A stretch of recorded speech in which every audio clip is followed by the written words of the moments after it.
warahmatullahi wabarakatuh. Nama saya Ernaldi Arifin. Saya adalah salah satu anggota dalam kelompok 5 yang dimana akan membawakan materi mengenai preliminary survey atau survei pendahuluan dalam auditor. Nah, di sini saya tidak hanya sendiri membawakan materi ini, ada anggota dari kelompok 5 lainnya yang akan membawakan materi ini. Oke, yang pertama yaitu ada studi awal. Dalam studi awal ini juga dapat perihal, yang dimana auditor harus melakukan penelaahan atas kertas kerja audit pada tahun sebelumnya. Dan yang kedua, melakukan temuan-temuan audit. Dan yang ketiga, membuat bagan organisasi. Dan yang terakhir yaitu melakukan dokumen-dokumen lainnya.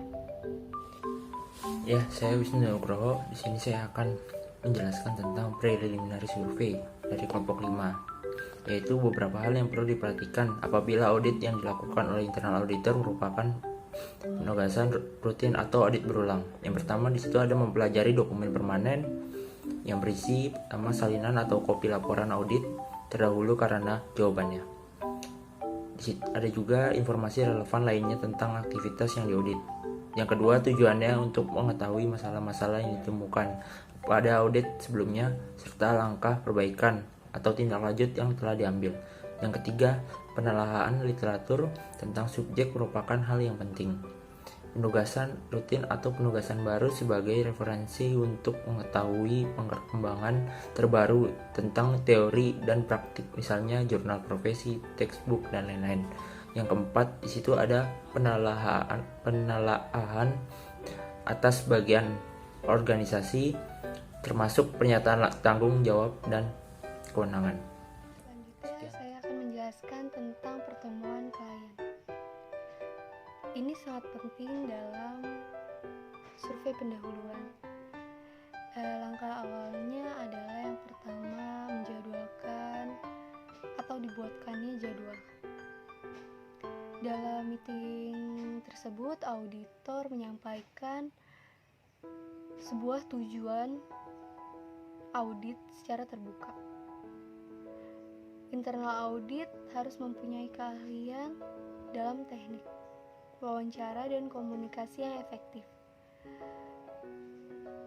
Berhasil atau tidaknya suatu wawancara sangat ditentukan oleh 6 langkah, yaitu yang pertama, persiapan sebelum wawancara, yang kedua, menjadwalkan, yang ketiga, pembukaan, keempat, pelaksanaannya, kelima, penutupan, dan keenam, pencatatan. Suatu wawancara juga mempengaruhi berhasil atau tidaknya suatu wawancara. Informasi penting dapat diklasifikasikan berdasarkan 4 fungsi dasar manajemen. 4 fungsi dasar manajemen diantaranya adalah 1. Perencanaan. Perencanaan adalah strategi menyusun hal yang akan dilaksanakan untuk sebuah tujuan pencapaian sebuah organisasi. 2. Pengorganisasian. Pengorganisasian adalah mengelompokkan semua orang, tugas, wewenang, serta alat untuk melaksanakan perencanaan yang telah disepakati. 3. Pengarahan. Suatu tindakan untuk mengarahkan agar apa yang dikerjakan sesuai dengan rencana yang telah dibuat. 4. Evaluasi. Evaluasi adalah penilaian keberhasilan dan efektivitas kerja apakah sudah sesuai dengan yang direncanakan tersebut. Selanjutnya saya akan menjelaskan materi mengenai proses pengamatan pada pengumpulan barang bukti. Nah, di dalam situ memiliki beberapa manfaat ya. Yang pertama itu ada menentukan tujuan, sasaran, serta standar. Yang kedua itu ada menilai pengendalian untuk mencapai tujuan. Dan yang ketiga itu ada mengevaluasi risiko. Dan yang keempat itu ada seperti menentukan pengendalian untuk meminimalkan risiko. Dan yang kelima itu ada membuat ketentuan risiko. Dan yang keenam itu ada menilai gaya manajemen terkait aspek perilaku manusia. Pengamatan fisik dapat dilakukan dengan cara berkeliling fasilitas perusahaan, termasuk pabrik atau plant, untuk mendapatkan pemahaman yang lebih baik mengenai lokasi, kondisi, dan tata letak. Selain itu, dapat berupa penelusuran dan penelaahan beberapa aktivitas dari awal sampai akhir untuk menyiapkan bagan alir flowchart.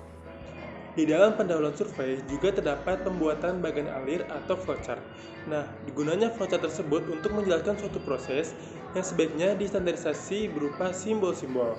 Nah, untuk pembuatan bagan alir atau flowchart tersebut juga tidak harus rinci, formal, dan ekstensif. Pemilihan informasi terbagi menjadi 2, yaitu 1. Obtaining information. Obtaining information terdiri dari A. Survei pendahuluan yang dilakukan dengan baik oleh internal auditor akan menghasilkan informasi yang bermanfaat. 2. Anggaran survei atau budgeting di survei. Anggaran survei terdiri dari A. Tidak ada standar untuk anggaran survei pendahuluan. B. Berdasarkan hasil survei dari praktek, estimasi yang wajar sekitar 0% sampai 20% dari anggaran untuk audit. Sekian presentasi dari kelompok 5, kurang lebihnya mohon maaf. Wabillahi taufiq wal hidayah. Wassalamualaikum warahmatullahi wabarakatuh.